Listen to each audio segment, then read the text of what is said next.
Morning students. Chapter number 13 घात अने घातांक जेनी शरूआत આપણે ક્લાસ દરમિયાન કરી છે, જેમાં સ્વાધ્યાય 13.1 પ્રશ્ન નંબર 3 સુધી આપણે કર્યું હતું। પ્રશ્ન નંબર 4, 5, 6, 7 જે આપણા બાકી છે એ જ્યારે પણ આપણે ક્લાસમાં મળીશું ત્યારે કરીશું। હમણાં આપણે આ લેક્ચર દરમિયાન ઘાતાંકના નિયમોની ચર્ચા કરીશું। ઓકે, તમારે જો આગળના પ્રશ્નો માટે જગ્યા છોડવી હોય તો છોડી પણ શકો છો, અને ના છોડવી હોય અને આ વસ્તુ કન્ટિન્યુ કરવી હોય તો પણ કરી શકો છો। ઓકે, ચલો તો આ જે ઘાતાંકના નિયમો છે મોસ્ટ આઈએમપી છે, બરાબર છે। તો ઘાતાંકના નિયમો જો તમને હમણાં આવડશે, બરાબર છે, તો આગળ ઘાત અને ઘાતાંકને રિલેટેડ બધા જ એક્ઝામ્પલ આવડશે। એટલે કે આપણો જે મેઇન પાયો છે અહીંયાથી સ્ટાર્ટ થાય છે, બરાબર છે। એટલે બધાએ કમ્પલસરી ધ્યાન આપવાનું છે આ વિડીયો લેક્ચર દરમિયાન, અને જો એક વખત સમજ ના પડે તો 2 વખત પણ વિડીયો લેક્ચર તમારે જુઓ। ઓકે, ચલો તો આપણે સ્ટાર્ટ કરીએ। જો તમને આ બધા નિયમો આવડશે તો જ આગળના બધા એક્ઝામ્પલ આવડશે। ચલો, ઘાતાંકના નિયમો 5 નિયમોનો આપણે અભ્યાસ કરવાના છીએ, જેમાં પહેલો નિયમ છે ઘાતના ગુણાકારનો નિયમ। તો તમને આજે લેક્ચર દરમિયાન ઘાત શું છે, ઘાતાંક શું છે, આધાર શું છે, જેમની બધી જાણકારી મેં આપી દીધી છે, બરાબર છે। પહેલો નિયમ છે ઘાતાના ગુણાકારનો નિયમ, ઘાતના ગુણાકારનો। તો સમાન આધારવાળા ઘાત સ્વરૂપોનો ગુણાકાર કરવા માટે તે જ આધાર પર ઘાતાંકોનો સરવાળો કરવામાં આવે છે। શું કહે છે આ નિયમ, શું કહેવા માંગે છે? જ્યારે પહેલાં તો જોવાનું શું સમાન આધાર છે કે નહીં। તો સમાન આધાર સ્વરૂપો જે હોય, સમાન આધારવાળા જે ઘાત સ્વરૂપો હોય એનો ગુણાકાર કરવા માટે આધારને એમ જ રાખવી અને ઘાતાંકોનો સરવાળો કરવાનો છે। ઉદાહરણમાં જોઈએ, 2 ની 4 ઘાત ગુણ્યા 2 ની 3 ઘાત, આ બંને ઘાત સ્વરૂપ આપેલા છે, જેમાં આધાર 2 છે, અહીંયા પણ આધાર 2 છે, એટલે કે બંને પદો જે છે એના આધાર 2 છે। તો ઘાતાંકોનો શું કરવાનો? અહીંયા આપેલું છે ઘાતાંકોનો સરવાળો કરવાનો, એટલે આધારને એમ જ રાખી ઘાતાંક અહીંયા 4 છે અને અહીંયા 3 છે, એનો સરવાળો, એટલે 2 ની 4 વત્તા 3 ઘાત એટલે શું આવશે? 7, બરાબર છે। એટલા માટે આપણે આને ઘાતના ગુણાકારનો નિયમ કીધું છે। એ જ રીતે બીજો એક્ઝામ્પલ, સમાન આધારવાળા, બંને સમાન આધાર છે, ઘાત સ્વરૂપોનો ગુણાકાર કરવા માટે આધારને એમ જ રાખી ઘાતાંકોનો શું કરવામાં આવે છે? સરવાળો કરવામાં આવે છે। 3 ને 2 5, એટલે -3 ની 5 ઘાત। ઓકે, એ જ રીતે તમારે 3 કદાચ ઘાત સ્વરૂપ આપેલા હોય તો પણ એ જ વસ્તુ, સમાન આધાર છે બધામાં, તો ઘાતાંકોનો શું થશે? સરવાળો। ચલો, 2 ને 3 5, 5 ને 4 9। ઓકે, એ જ રીતે 4th એક્ઝામ્પલ છે સમાન આધાર, આધાર બધામાં x સમાન છે, તો ઘાતાંકોનો શું કરવાનો? સરવાળો। 5 ને 3 8, 8 ને 2 10। ખ્યાલ આવ્યો? તો એ પહેલો નિયમ છે આપણા ઘાતના ગુણાકારનો નિયમ। એટલે ઘાતના ગુણાકારનો નિયમ કોના માટે? સમાન આધારવાળા। તો આ બધા એક્ઝામ્પલમાં જોઈ શકાય છે આધાર સરખા છે, ઘાતાંક અલગ અલગ છે। જો આધાર સરખા હોય તો આધારને એમ જ રાખી ઘાતાંકોનો સરવાળો કરવામાં આવે છે। ઓકે, ચલો, એ જ રીતે ઘાતના ભાગાકારનો નિયમ। ઘાતના ભાગાકારનો નિયમ જે છે એમાં 3 પાર્ટ પડે છે, બરાબર છે। ચલો, પહેલું સમાન આધારવાળા, આ પણ કોના માટે? સમાન આધાર હોય એના માટે છે।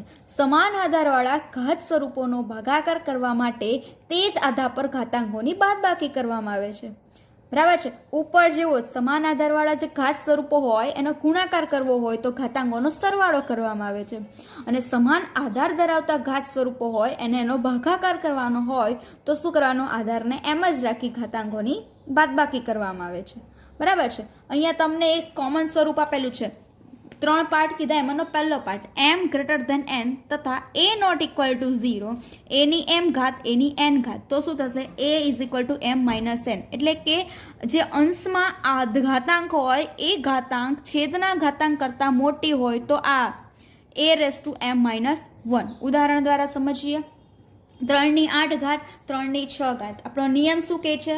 સમાન આધારવાળા ઘાત સ્વરૂપ હોય તો આધારને એમ જ રાખી ઘાતાંકોની બાદબાકી કરવામાં આવે છે। આ નિયમ સાથે સરખાવી, a એટલે આપણો 3 છે, m એટલે 8 છે, n એટલે 6 છે, બરાબર છે। જ્યાં a ≠ 0, a ની કિંમત 0 હોય તો એ પદ જ 0 થઈ જાય, બરાબર છે। એટલે શું કરવાનું છે? આધારને એમ જ રાખી ઘાતાંકોની બાદબાકી. અહીંયા એમ એ એન કરતાં મોટું છે એટલે કે અંશમાં જે ઘાતાંક છે એ છેદની ઘાતાંક કરતાં મોટું છે એટલે અંશમાં જ 3⁸ - 6 એટલે 3 આવશે 2. સેમ વસ્તુ આધાર સમાન છે, ઘાતાંક અલગ અલગ છે. અંશમાં ઘાતાંક છેદની ઘાતાંક કરતાં મોટી છે તો આપણે બાદબાકી ક્યાં કરીશું? અંશમાં જ કરીશું એટલે -5/3. ખ્યાલ આવ્યો? ચલો નેક્સ્ટ જોઈએ આપણે.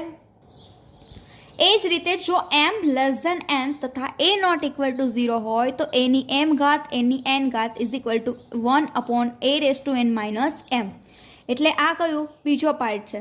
જો સમાન આધાર હોય અને ઘાતાંક અલગ અલગ હોય તો એવા ઘાત સ્વરૂપોની બાદબાકી કરવી હોય તો શું કરવામાં આવે છે? અહીંયા જોઈ શકાય છે અંશમાં જે ઘાતાંક છે એ છેદની ઘાતાંક કરતાં નાની છે તો શું નિયમ કહે છે? 1/છેદમાં જ આપણે બાદબાકી કરવાની. તો અહીંયા 2 ઘાત છે, અહીંયા 4 ઘાત છે તો હું આ રીતે કરી શકું 4 - 2 એટલે 6/2 ઘાત. ખ્યાલ આવ્યો? ચલો એ જ રીતે -2/3 અને -2/7 એટલે અંશની જે ઘાતાંક છે છેદની ઘાતાંક કરતાં નાની છે તો આપણે બાદબાકી ક્યાં કરીશું? છેદમાં. બરાબર છે એટલે 1/-2/4. ખ્યાલ આવ્યો? જો અંશ મોટો હોય અને અંશની ઘાતાંક છેદની ઘાતાંક કરતાં મોટી હોય તો અંશમાં બાદબાકી કરવાની અને જો છેદની ઘાતાંક મોટી હોય તો છેદમાં બાદબાકી કરવાની. ખ્યાલ આવ્યો? હવે શું કીધું છે? m અને n સરખા હોય તો હંમેશા a⁻0 જ આવવાનો છે અને કોઈ પણ સંખ્યાની 0 ઘાત એટલે આપણને ખબર છે આન્સર 1. તો અહીંયા 12/3 ઘાત આધાર સરખા ઘાતાંક પણ સરખા તો 3 - 3 એટલે 12/0 ઘાત એટલે આન્સર ઇઝ 1. એ તમારે શું યાદ રાખવાનું છે અહીંયા કે જો અંશની ઘાતાંક અને છેદની ઘાતાંક સરખી હોય તો હંમેશા માટે આન્સર 1 જ આવશે. એ જ રીતે અહીંયા -7/4 - 4 તો -7/0 તો આન્સર 1. કેમ? કોઈ પણ સંખ્યાની ઘાતાંક 0 હોય તો આન્સર 1 આવે. ઓકે ચલો નેક્સ્ટ એક્ઝામ્પલ જોઈએ. -5/10 ઘાત છેદમાં માઇનસ ભાગાકાર એટલે છેદમાં ની 4 ઘાત. આપણે જોયું સમાન ઘાતાંકવાળા ઘાત સ્વરૂપોનો ભાગાકાર કરવા માટે આધારને એમ જ રાખી ઘાતાંકોની બાદબાકી કરવામાં આવે છે. અહીંયા પહેલો જે ભાગાકાર માટે પહેલો નિયમ લાગુ પડે, બીજો કે ત્રીજો? તો અહીંયા જોઈ શકાય છે અંશનો ઘાતાંક છેદના ઘાતાંક કરતાં મોટો છે એટલે નિયમ નંબર 1 -5/10 - 4 ઘાત એટલે -5/6 ઘાત. સેમ વસ્તુ x12 ઘાત છેદમાં x3 ઘાત. સમાન આધાર છે, ઘાતાંક અલગ અલગ છે, અંશનો ઘાતાંક છેદના ઘાતાંક કરતાં મોટો છે એટલે બાદબાકી ક્યાં કરવાની? અંશમાં જ. એટલે શું આવશે? x9 ઘાત. ખ્યાલ આવે છે બધાને? ચલો નેક્સ્ટ જોઈએ આપણે. a2 ઘાત છેદમાં a6 ઘાત. સમાન આધાર છે, ઘાતાંક અલગ અલગ છે પરંતુ અંશમાં જે ઘાતાંક જે છે છેદના ઘાતાંક કરતાં નાનો છે એટલે કયો? નિયમ નંબર 2. m જે છે n કરતાં નાનો છે એટલે આપણે બાદબાકી ક્યાં કરીશું? છેદમાં. બરાબર છે એટલે a1/a⁴. એ જ રીતે 4/3 છેદમાં 4/7 આધાર સરખા છે 4 ઘાતાંક અલગ અલગ છે પરંતુ અંશનો ઘાતાંક છેદના ઘાતાંક કરતાં કેવો છે? નાનો છે એટલે આપણે ક્યાં બાદબાકી કરીશું? છેદમાં એટલે 1/4/4. ખ્યાલ આવ્યો બધાને? તો અત્યારે આપણે કયા કયા નિયમ જોયા? ઘાતના ગુણાકારનો નિયમ અને ઘાતના ભાગાકારનો નિયમ. કોના માટે? સમાન આધાર ધરાવતા હોય એવા બરાબર સમાન આધાર ધરાવતા ઘાત સ્વરૂપ હોય એના માટે. જો આપણે ગુણાકાર કરવાનો હોય તો શું કરવાનું? ઘાતાંકોનો સરવાળો. અને જો ભાગાકાર કરવો હોય તો શું કરવાનું? ઘાતાંકોની બાદબાકી. ચલો નિયમ નંબર 3 ઘાતના ઘાતનો નિયમ. એટલે કોઈ એક અંકની ઘાત હોય એને પણ બીજી ઘાત હોય તો એને શું કહેવાય? ઘાતના ઘાતનો નિયમ. એટલે કે ઘાતનો ઘાત શોધવા માટે તે જ આધાર પરના ઘાતાંકોનો ગુણાકાર કરવામાં આવે છે. આધાર એક જ હોય, ઘાતાંક 2 હોય તો આધારને એમ જ રાખી બંને ઘાતાંકોનો શું કરી દેવાનો? ગુણાકાર. એક્ઝામ્પલ જોઈએ. 3:2:4 એટલે કે 3 અહીંયા આધાર તરીકે 3 છે, એની 2 ઘાત છે અને એની પણ 4 ઘાત છે તો ઘાતાંક કયા થયા? 2 અને 4. તો આધારને એમ જ રાખી ઘાતાંકોનો શું કરી દેવાનો? ગુણાકાર. 4×2 8. ખ્યાલ આવ્યો? એ જ રીતે -2 -2 ની 5 ઘાત આખાની 3 ઘાત એટલે -2 આપણો આધાર છે અને ઘાતાંક એની 5 અને એની પણ ઘાતાંક 3 છે, એટલે એ ઘાતાંકોનો શું કરવાનો? ગુણાકાર, એટલે -2/15.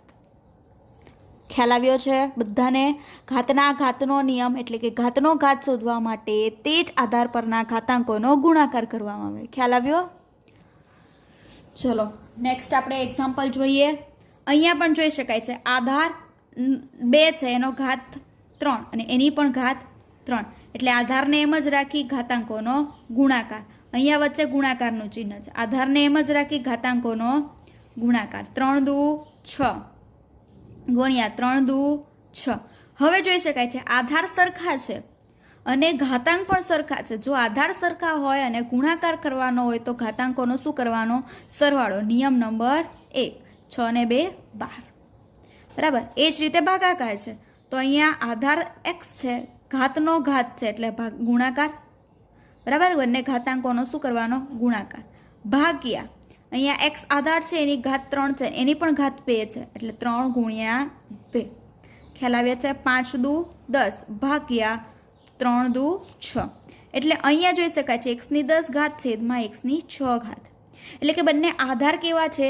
સરખા છે અને ઘાતાંક અલગ અલગ છે.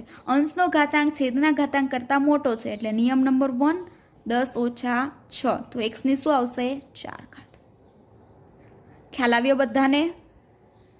ચલો નેક્સ્ટ જોઈએ આપણે ગુણાકારના ઘાતનો નિયમ. બરાબર. આપણે ઘાતના ગુણાકારનો નિયમમાં શું જોયું હતું? સમાન આધાર હતા અને ઘાતાંક અલગ અલગ હતી. હવે અહીંયા એવું હશે, સમાન ઘાતાંક હશે અને આધાર અલગ અલગ હશે. તો કીધું છે ગુણાકારના ઘાતનો નિયમ. સમાન ઘાતાંક કીધું છે, સમાન ઘાતાંક માટે 2 ઘાત સ્વરૂપોનો ગુણાકાર એ 2 આધારના ગુણાકારના ઘાત જેટલો હોય છે. આપણે ઘાતના ગુણાકારના નિયમ શું જોયો? તો આધાર સરખા હતા અને ઘાતાંકોનો સરવાળો કરતા હતા. અહીંયા શું છે? આપણી પાસે ઘાતાંક સરખા છે, આધાર અલગ અલગ છે, તો ગુણાકાર કોનો કરવાનો? આધારોનો ગુણાકાર કરવાનો. અહીંયા આપેલું 2 ની 4 ઘાત 3 ની 4 ઘાત. આધાર કેવા છે? બંનેમાં અલગ અલગ છે. ઘાતાંક કેવા છે? સરખા. તો નિયમ શું કહે છે આપણને? આધારના ગુણાકાર કરવાનો. એટલે આધાર કયો છે? 2 ગુણ્યા 3, એના ગુણાકાર. 3 દુ 6 6 ની 4 ઘાત. ખ્યાલ આવ્યો? ચલો ત્યાર પછી અહીંયા આપણને એક્ઝામ્પલ આપેલા છે. જો આધાર કેવા છે? બંનેમાં અલગ અલગ. ઘાતાંક કેવા છે? સરખા. તો આધારોનો શું થશે? ગુણાકાર. ઘાતાંકને એમ જ રાખવાનું. 3 દુ 6 6 ની 3 ઘાત. સો ઇઝી. ચલો એ જ રીતે અહીંયા જોઈ શકાય છે 2x એ આધાર છે, 3y આધાર છે, ઘાતાંક 2 ઘાતાંક 2. આધાર અલગ અલગ, ઘાતાંક સરખા છે, તો શું આવશે? આધારોનો ગુણાકાર. 2x 3y આખાની 2 ઘાત, એટલે 3 દુ 6 6xy હોલ સ્ક્વેર. ખ્યાલ આવ્યો બધાને? જો આપણે ઘાતના ગુણાકારનો નિયમ કીધો હોય, આધાર સરખા હોય તો ઘાતાંકોનો સરવાળો, અને જો આધાર અલગ અલગ હોય બરાબર અને ઘાતાંક સરખા હોય તો આધારોનો ગુણાકાર કરી ઘાતાંકને એમ જ રાખવાનો. ઓકે, ચલો લાસ્ટ નિયમ આપણે જોઈ લઈએ, ભાગાકારના ઘાતનો નિયમ.